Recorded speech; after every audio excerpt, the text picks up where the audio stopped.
Like I said, we're in part 2 of our series, All the Family Feels, and I've observed something, not just in my time as being a husband and a father, but thinking back over the years of being a son and a grandson, just being in families, understanding family dynamics, working a lot with families just through what I do here at the church. And we always, I shouldn't say always, we would like to think we always have good intentions with our families, but things get off track with our families. And it's interesting, and you've heard this phrase before, that we hurt the people closest to us, right? And that's not always intentional. We're not aiming for them, but something happens. There's something about that dynamic with the people that are closest to us, people that we would call family, that they end up being the ones that sometimes get the worst of us. And so when I think through that, here's how I think that actually plays out. And here's why I think that plays out. Because something happens over time with our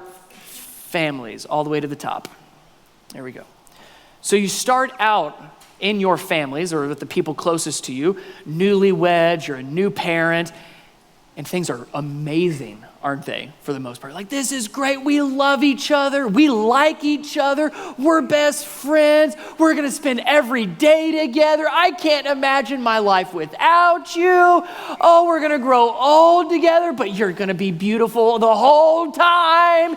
It's wonderful. And what tends to happen is early on in our families, whatever that family dynamic is, the people closest to you, you live life without a lid, so to speak. And I was actually paying attention with you guys that are coffee and tea drinkers. I wanted to see, because there's 2 types of people. You got no lid people and then lid people. No lid people are like, I don't need a lid. What's the worst that can happen? I've got this, right? There's some confidence there, right? And then you have lid people that are like, oh no, I need 2 cups and 3 lids and a bib, please. So when we start out in our new family dynamics, we're super careful because we have no lids and we're tiptoeing around and we're always wanting to say the right things and we're quick to, oh honey, I'm so sorry. I didn't mean to say it like that. That's not what I meant. Oh, come here, let's hug it out. 30-second hug out. And we hug it out and life is good. And there's a couple bumps along the road. Oh, I'm really sorry. I did not mean that. I apologize. Here, let me help clean that up. I'm so sorry. See, we're very careful early on, aren't we? But then something happens. It's called time. You add time to family, you add time to the equation, and where we started out super careful with just minor bumps along the way, where we just made a few mistakes and maybe we made just a few messes, all of a sudden we just don't care anymore, do we? Now, if I were to say, now let's get even a little bit more focused here. Let's talk, if this is representing our words, super careful with our words, super careful with our words, all of a sudden we go from careful with what we say to very careless. So the newlyweds in the room are, I would never say that to my spouse. By year 3, it's, oh yeah? Well, bring it. It's go time.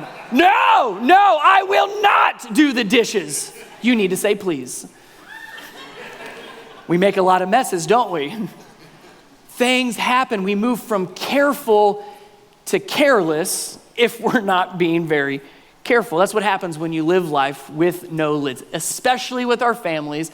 This morning we're going to be talking about specifically with our words. Now, if you were to take that same cup and our lives that are, of course, filled with words, we all have a lot of things we like to say. But what happens if we actually put a lid on it this time? Now, keep in mind, you've probably heard that phrase, put a lid on it. Not the same phrase here. Because this lid actually has a way of, things still come out of this lid, right? That's why it's useful, but it doesn't make a mess as much. Now, there's still bumps along the way. You still make a little bit of messes. Sorry, front row guys. But what's interesting is I'm still careful, but it's hard to be careless in this, isn't it? I can be a little bit more confident in what I say. I'm not making as many messes. I'm not getting burned along the way. I'm not causing as many problems. The lid doesn't keep everything in. It keeps some things in. It keeps the right things in and it lets the right things come out. See, it actually acts a little bit more like a filter. So with words in our family, are you a no-lid family or are you a lid family? Don't answer that. I can tell by your facial expressions right now. The no-lid family, we say whatever we want, whenever we want it. We're honest and transparent like that. You're right. You're also dysfunctional. Just because it needs to be said, there's a lot more that goes with it, right? It's not just what you say, but it's how you say it. That's right, but it's more than just how you say it. It's also when you say it. There's so many other dynamics around our words, which is what we want to look at this morning. Because I believe that if we are reckless with our words, we are going to wreck our families. If we are a little bit more wise with our words, then we are going to see a healthy, growing, we talked about a thriving family last week. Proverbs says it like this. Proverbs chapter 12, Proverbs talks a lot about our words, especially in our family dynamics sometimes. It says, the words of the reckless, look at this, will pierce like swords, but the tongue of the wise brings healing. James chapter 3 talks a ton about words, about how our words actually direct us and lead us and guide us and steer us. So for our conversation this morning, we look at God's words. Words steer your family. The words that you choose to speak and how you speak them and when you speak them and all the dynamics we're going to look at this morning, words will steer your family. So if your family is in a place where you're like, man, we're not in the greatest spot. I'm not saying this is the only thing to look at, but one of the first things you should look at is what are the words that we're using in our family? How are we talking to one another? Are we talking to one another? And if we are talking to one another, how are we speaking to each other? What words do we use? So that will steer your family. The words you use, I cannot say enough, will direct your family. So if you've got your Bible, head over to Exodus chapter 18, because we're going to see that played out. We're going to see a story within the context of a family dynamic, a very interesting family dynamic. We're actually going to be looking at some in-laws here, where something needs to be said.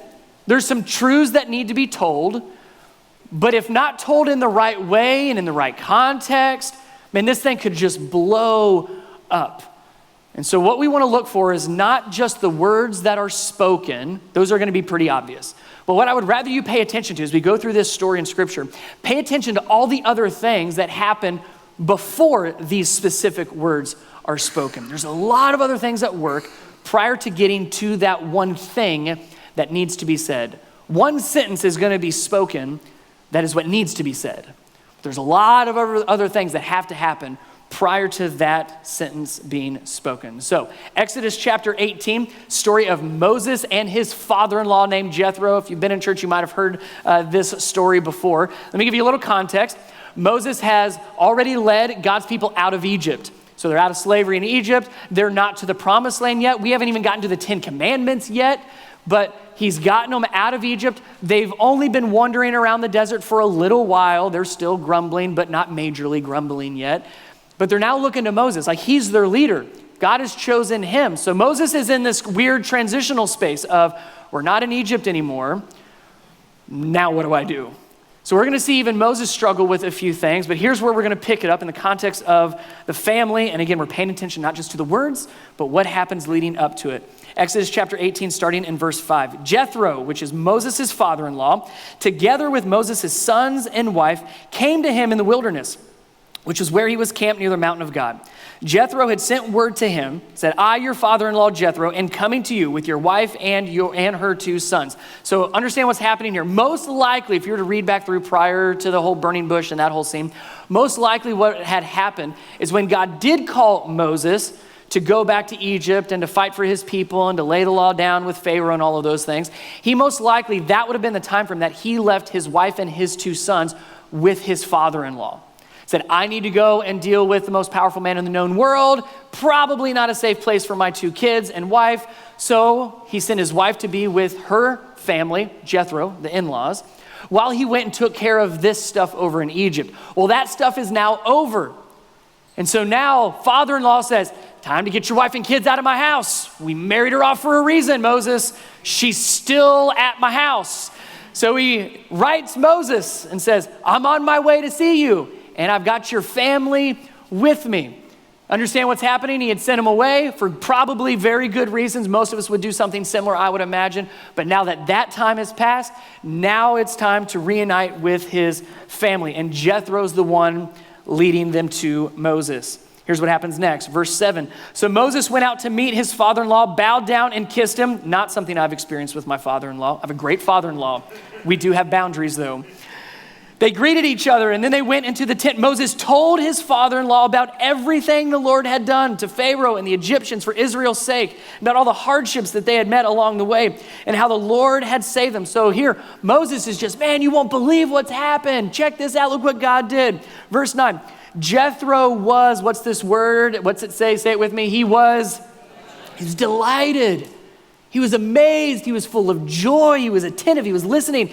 Jethro was delighted to hear, key word there, if you want to write notes or if you're wanting to circle it, I'll give you one more in a second. He was delighted to hear about all the good things the Lord had done for Israel and rescuing them from the hand of the Egyptians.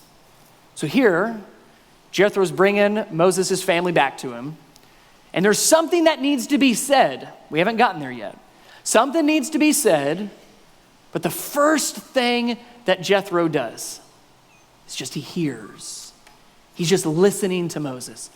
Moses has a whole lot of things he wants to share, has a whole lot of things that he wants to say, helping Jethro experience what he had experienced as best as he could.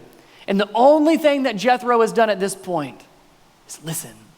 He was delighted and he celebrated with Moses. If you keep reading, now they have a meal together and Moses invites some of the other leaders of the nation to eat with them. And so now they're just spending time together. They're being together, but Jethro's done nothing to speak that sentence of truth yet. All he's done is listen. Here's what happens the next day. Verse 13.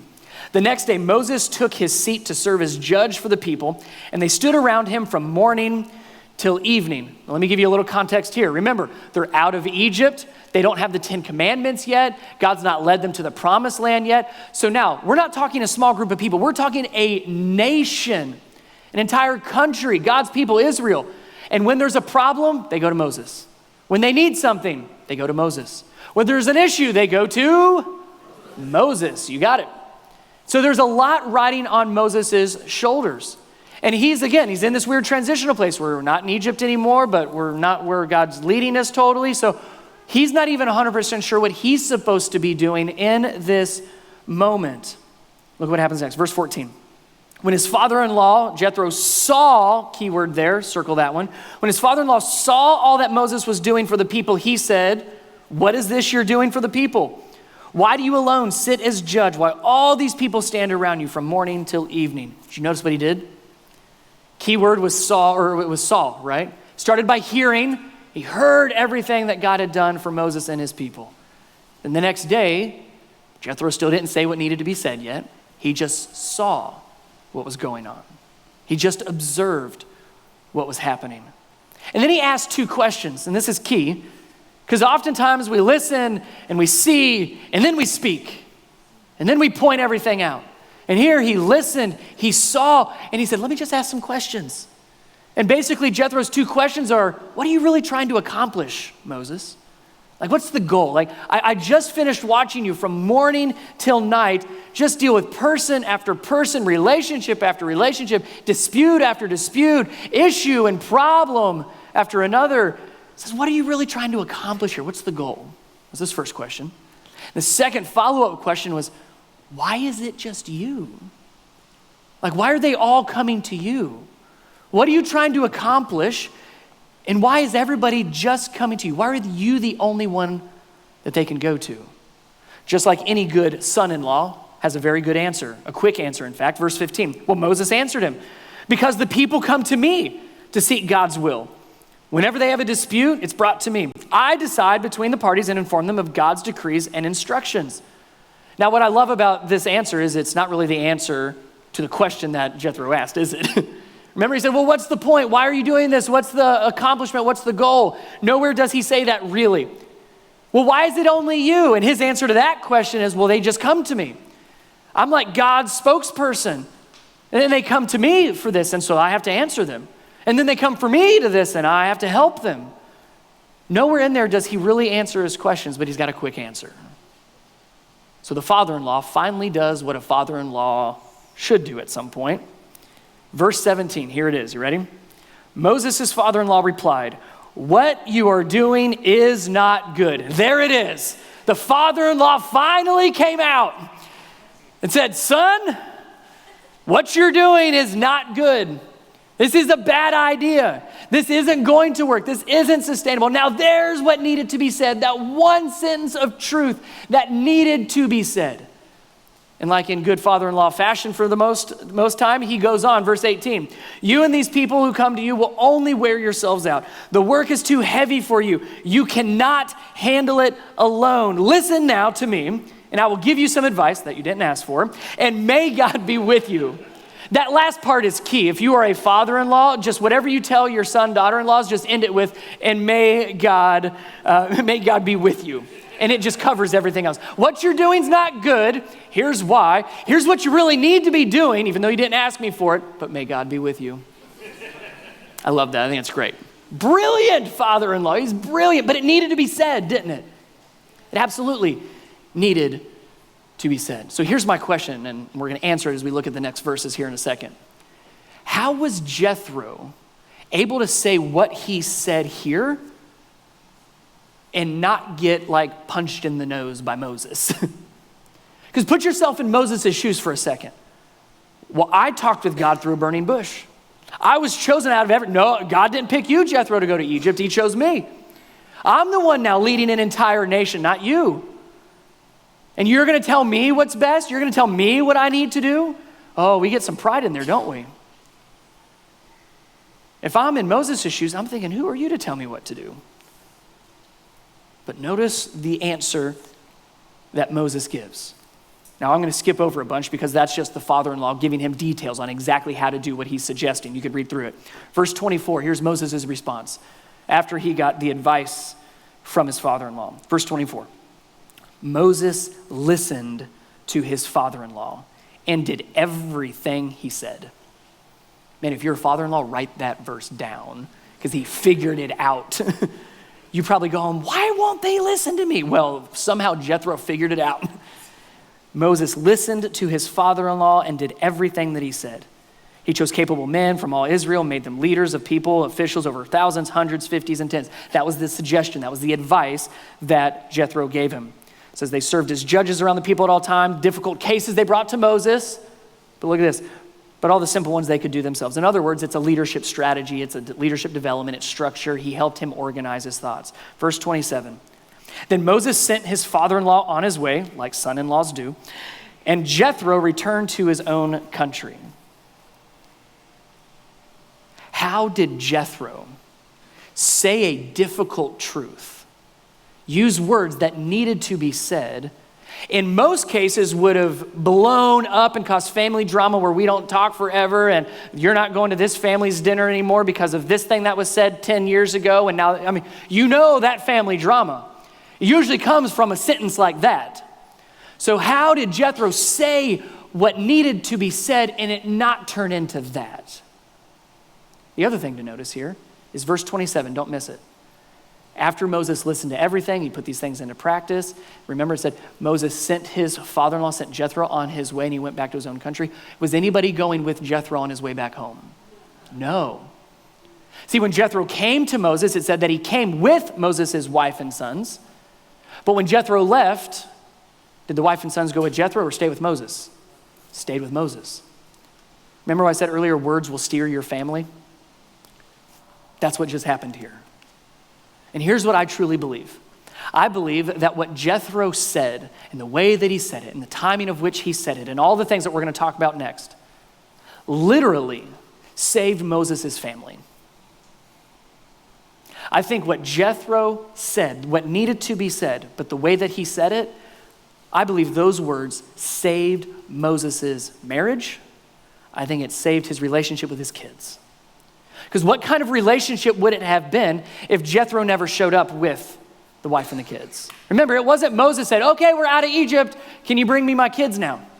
Because here's what I believe happened. Here's what I would imagine happening if I'm in Moses' shoes is, okay, wife, kids, you need to go be with the in-laws, be with your parents while I go and do this thing God's asking me to do at Egypt. It's not safe. Understandable. And usually what we say, and we do this, when we're ready, then we can take care of this. So Moses is thinking, once we get done with this Egypt thing, then I'll send for you. We'll be a family again. I'll be a husband again. I'll be a good father again. I'll be ready for it. Well, they get out of Egypt, and now what is he dealing with? He's dealing with people's problems from morning till night. And I would imagine he would have said something like, you know, we're just not there yet. Give me just a little bit longer. God's going to lead us to this promised land. He didn't know it was going to be 40 years at that point. Once we get to the promised land, then I'll call for my family. Then I'll have my kids with me. Then I'll have my wife. Have you noticed that happens in our life? That there's always something else, and we keep kicking it down the road. I believe Moses was in the process of doing that, and Jethro said, no. You're going to lose your family if you keep that up. Something needs to be said. Something needs to be changed. And Jethro inserted himself into it. So once again, let's ask the question. How did Jethro say what needed to be said without it blowing into some major family drama where he lost his family in the process? Instead, I believe Jethro saved his family because of what was said. Somehow, Jethro said what needed to be said without making a mess. There were some things that he put into practice, a lid, if you will, that allowed words to come out, but in a way that was helpful, beneficial, valuable, and life-changing. So let's go through those. Look through that progression again. When he started, remember the first thing, the key word there? He came and he heard everything that God had done. So he just listened. He started with listening, and they spent time together. So what I would tell you, there are going to be 3 questions that I think are going to be good lids for you and your words and your family. The first one is asking yourself this question: can I say it? Can I say it? In other words, have I earned the right to be heard? Have I earned the right to be heard? Have I built trust? Is the relationship solid? Again, so often we just, well, that's just the way our family is. We just say it like we see it. And you're going to be cleaning up things for a very long time. Can I say it? Do I have a relationship built? Do I have a foundation that has been cultivated over time? Is there trust that has been built? Can I actually say it? I mentioned that James speaks a lot about our words. James 1, verse 19 says, my dear brothers and sisters, take note of this. Everyone should be quick to listen, key word there, slow to speak and slow to become angry. We're being careful and cautious once again. It's, okay, let me listen first. I'm going to be quick to listen. Take everything in, and then I will start to speak. Quick to listen, slow to speak. Jethro did not jump into, here's what you need to do. He didn't meet him and says, Jethro, here's your wife, here's your kids, here's what you're doing wrong, here's what you need to be doing. See you later. No, he came and he listened and he spent time with him and he heard all these great things and heard Moses tell the same story over and over and over again. They built that relationship. Can I say it? Have I earned that trust yet? Have I earned that right to speak into somebody's life yet? Second question, second lid to think through. Can they hear it? Can they hear it? I think this was probably the biggest thing regarding this dynamic between Jethro and Moses. Something needed to be said. They had a relationship, but is Moses going to receive this well? And I get it. You can't fully be responsible for how everybody takes your words. I get that. There are things you can do that help that or make it worse. So here Jethro's faced with a big problem of, I know something that needs to be said, but how do I say this and him not throw things at me? How do I say this and it actually is heard, it's received? And what we see here is that observed part, right? He started to see things. He observed things. He just asked questions. You notice that he asked clarifying questions before he started offering suggestions. So he just asked some questions, trying to gauge what Moses' answer was, engaging in a conversation instead of pointing a finger and telling everything. Let me give some insight into how we can help them get ready to hear it. Because if we're asking, can they hear it? Here's how we can do that. Colossians chapter 3, verse 12 through 13. Now, this is not speaking in the context of words, but there's a biblical principle here that's going to help us understand how we do that. Paul writes this, therefore, as God's chosen people, holy and dearly loved, clothe yourselves with, and there's going to be a list. I want you to read that list with me. Clothe yourselves with, say it, compassion, kindness, humility, gentleness, and patience. Stop there for a second. That list are great qualities for us to have. But here's what you need to understand about those qualities. Those are for us to do, but check this, for someone else. So when I am compassionate, it's for the benefit of somebody else. When I am kind, it's for the benefit of somebody else. When I am humble, it's to lift somebody else up. You see how this is working? When I am patient, it is for the, most definitely, you're not gonna argue with me on that one. It is for the benefit of somebody else. He goes on and says, bear with one another. That's a hard thing to do. But when I bear with one another, that's for the benefit of somebody else. When I forgive somebody, that's for the benefit. right? So those qualities that were listed, here's what those do. They meet people where they are at, not where you are at. So Jethro showed up probably ready to just tell Moses, here's what needs to happen. It'd been a lot faster that way. But he said, you know what? I need to meet Moses where he's at. So he went with him, didn't he? In order to observe and see what Moses was doing, he had to have followed Moses over there. He must have sat at least in the vicinity of Moses and watched this whole ordeal happen from morning till evening. He had to meet Moses where he was at. And then he had to ask some questions. Help me understand, Moses. Where are you at right now? That's the bottom line question. So often when we speak words where we are at, not where they are at.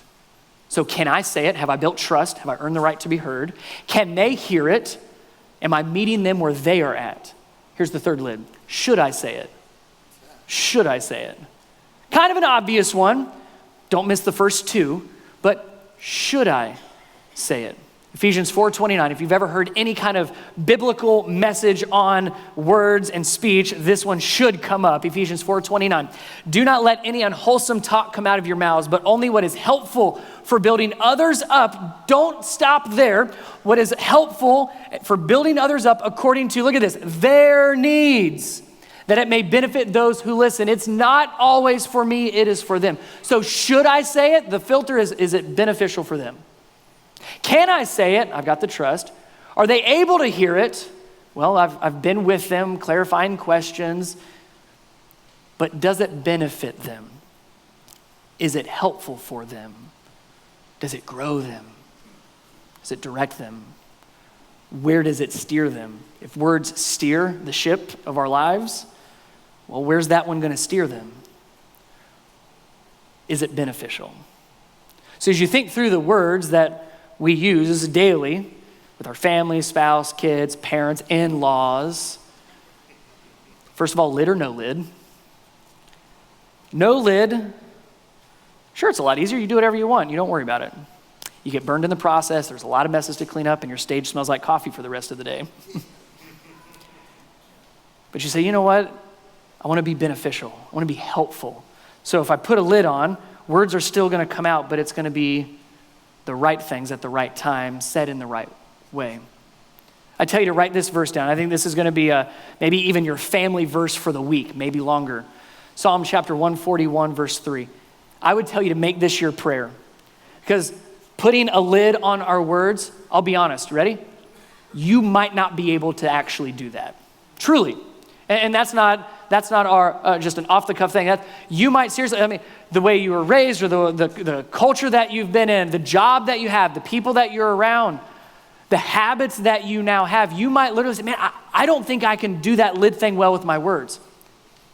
Okay, that's why you have this prayer. Because at some point you need Jesus to come in and say, I'm going to help you. If you've noticed anything about the Christian life, it's you can't do it on your own. You need other people, and most importantly, you need Jesus in your life. So here's the prayer.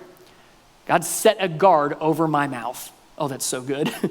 In other words, I don't have the self-control or the restraint to hold this back. So, Lord Jesus, if you're real, you better make my mouth so shut. Put a guard over my mouth, Lord. Keep watch over the door of my lips. In other words, help me say the right things at the right time in the right way. Let me give you a really practical way to start living that prayer out. And for some of you, it is going to be an act of God if this happens this next week. I get it. You ready for this one? No sarcasm for 7 days. Get it all out right now. Just get it all out. You've got about 5 more minutes. Get it all out. But when you walk out this door, would you commit to no sarcasm for 7 days? Here's why I say that. Sarcasm at its root meaning means to strip flesh. Literally, go back to the Latin and Greek roots. It means to strip flesh. So it doesn't just annihilate you all at once. It just slowly strips away. It will erode your marriage over time. It will erode your relationship with your kids over time. But it was really funny. Maybe. I would ask you, is it worth it? Would you rather have a healthy, thriving relationship and family, or get some laughs every now and then? It's not worth it, folks. It's not worth it. Well, that's just how we talk, and change how you talk. Can I say it? Can they hear it? Should I say it? And Jesus, when I can't do that on my own, I need you to step in. Think back over the words that have been spoken to you and in your life. Teachers, parents, friends, spouse. The words that have been spoken into your life that changed the trajectory of your life. Maybe it was an encouragement, maybe it was a challenge. We could all probably go around the room and pinpoint a few people that said a few key things in our life that literally changed our lives. Begin to think through the words that you're currently using with your family. I said it again, lid or no lid right now. What needs to change? What words need to be said? What words need to not be said? What words need to be said, but maybe in a different way? Maybe timing's just all off right now. What are the words that you're using with your family? What needs to be said? And let me switch gears a little bit. What words has Jesus spoken into your life? What words has Jesus spoken to you? Not necessarily audibly, I'm talking about through his words. Here. Words like, I'll always be with you. Words like, I'll never leave you. Words like, I've got this. Words like, I'm bigger than this. Words like, be still. Words like, where's your faith? Words like, yes, you're going to have troubles, but I'm going to give you peace. Words like, yes, I care about you more than you'll ever know.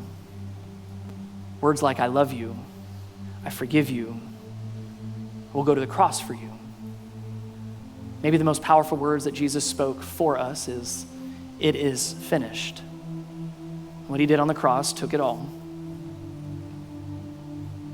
Let me do one more thing. What words are you speaking to Jesus? What words are you speaking to Jesus? If those words that Jesus speak into our lives bring us such life and literally change the course of our lives in this life and for eternity in the next, what words are we now speaking to him? Romans chapter 9 says this. It says, if you declare with your mouth that Jesus is Lord and believe in your heart that God raised him from the dead, you will be saved. Notice it's not just heart. Heart is a great part of it, but something has to be vocalized as well. Oh, if there's that much power in our words, imagine what will happen in your family when you use words that bring life. We've been talking a lot about this idea of orange. And if you weren't here last week, let me catch you up real quick. Let me put a picture of yellow on the screen. There's yellow. Yellow is the light of the world. Yellow is our faith. Yellow is Jesus for the Sunday school answer. Right? And that's important. And we do a lot of that on Sunday. That's why we sing praises and we hear from God's word. We do a lot of that on Sundays. Red represents family, love, home, heart. No one can love your family better than you in this life, in this world. And what we tend to do is we separate those. This is my faith. This is my family. This is Sunday. This is all those other days. You can't say that in church. We try to separate them, don't we? But instead, the idea of going orange is saying, no, it's one life. And it's messy, and we don't get it right all the time, but it's not Sunday and the other days, it's all the time. So orange is living that faith in your family and throwing them all together all the time. So the orange commitment is saying, if we're going orange, we are doing church as a family. We are committing to church as a family and Jesus as a family. But we're also inviting Jesus into our family. They're not separate, they're together. And the words that we speak here still bring life during the week in your family as well. So let's do this. If you'll just close your eyes right where you're at, I think words need to be exchanged between you and the Lord. To recognize the words that he has spoken to you. Maybe just reflect on that for a minute. I love you, I forgive you, I'm with you, I'll give you peace. I'm not leaving you. Maybe there's some words you need to say to Jesus. Forgive me, I need you, I trust you. For the first time, I'm gonna follow you. Once again, I'm gonna follow you again and again. Help me. Jesus, we come before you, recognizing the power of the words that you have spoken to our lives and the power that our words bring in our relationships and in our families. Jesus, the the praise that we give on Sunday, may we continue that throughout the week.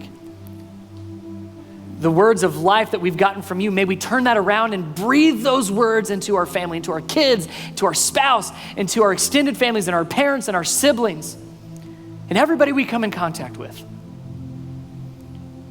Jesus, help us to follow you wholeheartedly. But may we be part of life change for other people just because of the words that we speak. So help us. Help us to have the right lid on our words. Can we say it? How will they hear it? And should we say it? But in this moment, we just give you our words. You have our hearts. You also have our words. In Jesus' name, amen.